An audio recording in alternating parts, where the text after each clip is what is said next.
Is Japanese anime bad and stupid? This is the question the world is waiting in suspense for me to weigh in on. And my answer to that is yes. Anime fans like to make TikToks and YouTubes about how Death Note and Attack on Titan are deep, complex, philosophical masterpieces when actually in real life, this one's about how a man shouldn't play God, and this one's about the cycle of hatred. These are lessons they taught us in second grade right before telling us the golden rule, but this is also why anime is good.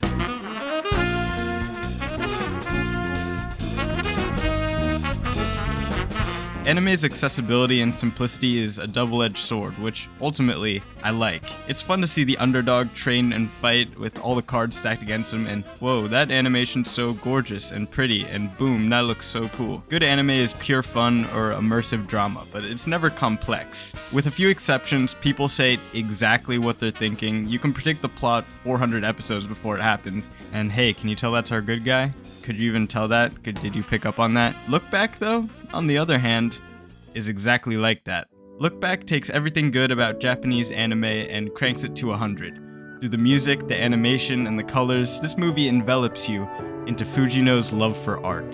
Fujino is a 4th grader with a knack for drawing. She works late into the nightfall to submit mangas for her school newspaper.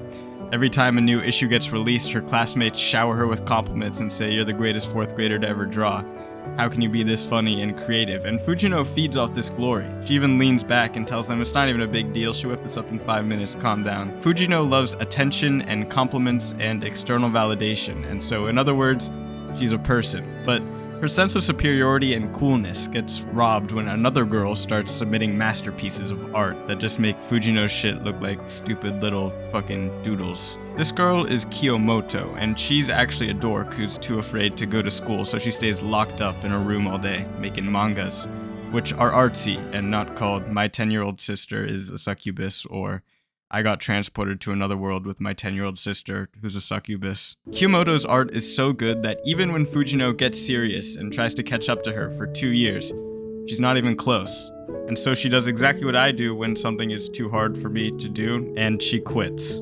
But when the two girls meet, Kiyomoto tells Fujino that she's actually a fan of hers. When Fujino is praised and given the chance to feel superior again, and by the person that she could never beat, it makes her happy. And this is where Look Back takes bad anime stuff and does it good. Anime constantly exaggerates and uses over-the-topness to convey emotion, which is usually just lazy and unbelievable. They go, "Hey, do you get it? This person is happy." I'm so happy. No, she's not. I don't believe you. Now show the good one.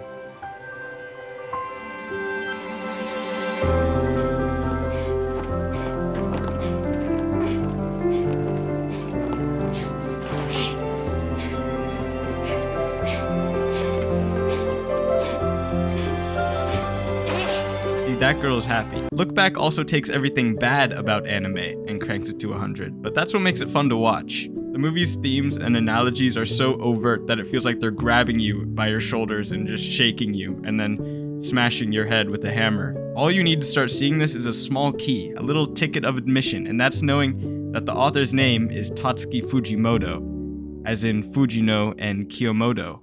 Do you get it? Does that make sense? And then you go, oh, it's actually about him, and there's a side of him that makes art because he likes attention, and there's a side of him that he keeps hidden away that makes art because he loves art. From here on, Look Back is like one of those watches with a glass panel on the back so you can look in and see all the parts moving. Every single word is underlined by subtext as Fujimoto describes his relationship to art through these two girls. I like movies where I get to feel like a detective, like I'm Batman just solving a mystery.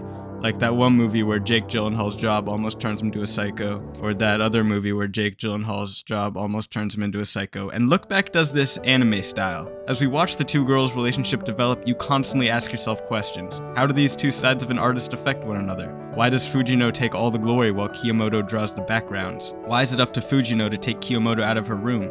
Is Kiyomoto even real, or is she just a figment of Fujino's imagination? These questions make every conversation and plot development a little mystery for you to solve. What is Tatsuki Fujimoto trying to tell me here?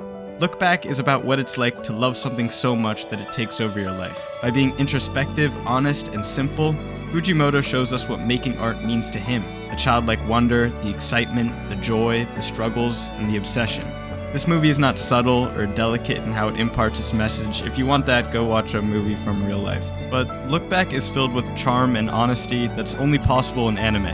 Through the music, the animation, and the colors, this movie envelops you in Fujino's love for art.